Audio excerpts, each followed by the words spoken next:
നമസ്കാരം. ആലുവ വാർത്തയിലേക്ക് സ്വാഗതം. ഭൂഭവനരഹിതർക്കായി ഭവന പദ്ധതി പ്രഖ്യാപിച്ച് കീഴ്മാട് പഞ്ചായത്ത് ബഡ്ജറ്റ്. കീഴ്മാട് ഗ്രാമപഞ്ചായത്തിന്റെ ഉടമസ്ഥതയിൽ മേക്കരം കുന്നിലുള്ള 1/2 ഏക്കറിൽ നിർധനർക്കായി ഭവന പദ്ധതി നടപ്പാക്കുന്നതുൾപ്പെടെ നിരവധി പദ്ധതി നിർദ്ദേശങ്ങൾ അടങ്ങിയ ബഡ്ജറ്റ് അവതരിപ്പിച്ചു. പദ്ധതിക്ക് DPR തയ്യാറാക്കുന്നതിന് ഫണ്ട് അനുവദിച്ചു. ഇരട്ട വീടുകളായ ലക്ഷം വീട് കോളനികളിലെല്ലാം ഒറ്റ വീട് പദ്ധതി നടപ്പാക്കും. ബഡ്ജറ്റിൽ 41.42 കോടി രൂപ വരവും 40.42 കോടി രൂപ ചെലവും പ്രതീക്ഷിക്കുന്നു. പഞ്ചായത്ത് ഗ്രൗണ്ട് ദേശീയ നിലവാരത്തിലേക്ക് ഉയർത്തും. തോട്ടുമുഖത്തെ പഞ്ചായത്ത് സ്ഥലത്തും വരുമാനം ലഭിക്കുന്ന പദ്ധതിക്കായി DPR തയ്യാറാക്കും.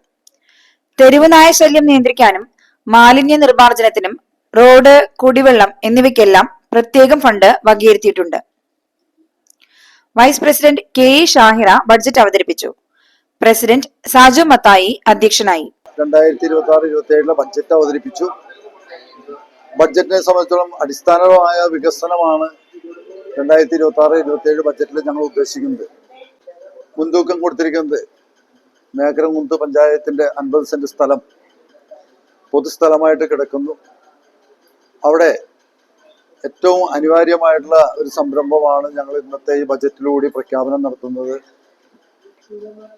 അവിടെ പാവപ്പെട്ട നിർധനരായിട്ടുള്ള ആളുകൾക്ക് ഒരു ഭവനം നിർമ്മിച്ചു കൊടുക്കുക എന്ന ഏറ്റവും അതിയായ ആഗ്രഹത്തോടുകൂടിയാണ് ഈ ബജറ്റ് അവിടെ ഒരു DPR തയ്യാറാക്കാനായിട്ട് സമർപ്പിച്ച് ഇന്നൊരു ബജറ്റ് അംഗീകാരം മേടിച്ചിരിക്കുന്നത്.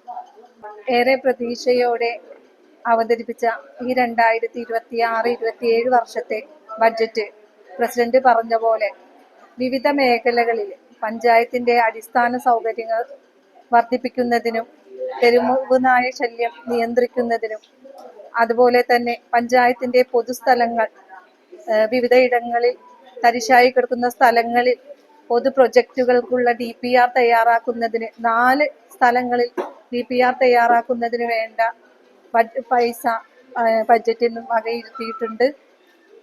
അതുപോലെ തന്നെ വിദ്യാഭ്യാസം, ആരോഗ്യം, അതുപോലെ പ്രത്യേക പരിഗണന നൽകേണ്ട വിഭാഗക്കാർക്ക് പ്രൊജക്റ്റുകൾ ആവിഷ്കരിച്ച് നടപ്പിലാക്കിയിട്ടുണ്ട്. കീഴ്മാട് ഗ്രാമപഞ്ചായത്തിന്റെ സെക്രട്ടറിയായി ചുമതല ഏറ്റിട്ട് 4-5 മാസങ്ങളെ ആയിട്ടുള്ളൂ. എങ്കിലും ഇവിടെ വന്ന് ചുമതല ഏൽക്കുമ്പോൾ തന്നെ എനിക്ക് മനസ്സിലായത് കഴിഞ്ഞ കുറെ വർഷങ്ങളായിട്ട് ഭരണസമിതി നല്ല രീതിയിൽ ആവിഷ്കരിച്ച് നടപ്പിലാക്കി വരുന്ന കുറെ പദ്ധതികളുണ്ട്.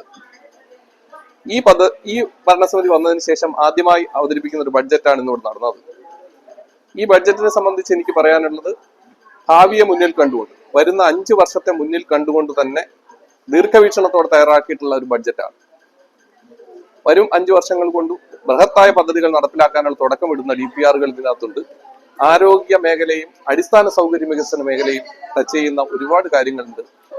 അതുപോലെ തന്നെ പാർപ്പിടവും സർക്കാരിന്റെ തന്നെ കേരള സർക്കാരിന്റെ 4 നെടുന്തൂണുകളായി പ്രവർത്തിക്കുന്ന മിഷനുകൾ പിന്തുടർന്ന് വരുന്ന ആശയങ്ങൾ ഉൾക്കൊണ്ടുകൊണ്ട് ദാരിദ്ര്യ നിർമ്മാർജ്ജനം, അതുപോലെ തന്നെ ഭവനം, കുടിവെള്ളം, അതുപോലെ തന്നെ ശുചിത്വ സംരക്ഷണം എന്നീ മേഖലകൾക്ക് ഊന്നൽ നൽകി ഈ ബഡ്ജറ്റ് സമഗ്രമായി തയ്യാറാക്കിയിട്ടുണ്ട്.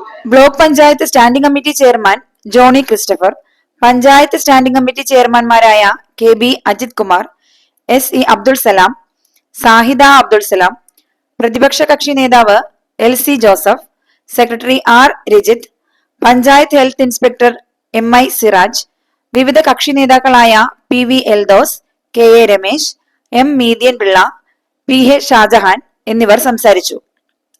മേക്കരംകുന്നിലെ പഞ്ചായത്ത് സ്ഥലത്ത് ഭവന പദ്ധതിക്ക് മുൻ ഭരണസമിതി തീരുമാനിച്ചിട്ടുള്ളതാണെന്നും അതിന് DPR അല്ല ഫണ്ടാണ് ബഡ്ജറ്റിൽ അനുവദിക്കേണ്ടതെന്നും പ്രതിപക്ഷ കക്ഷി നേതാവ് LC ജോസഫ് പറഞ്ഞു. News desk, Aluva.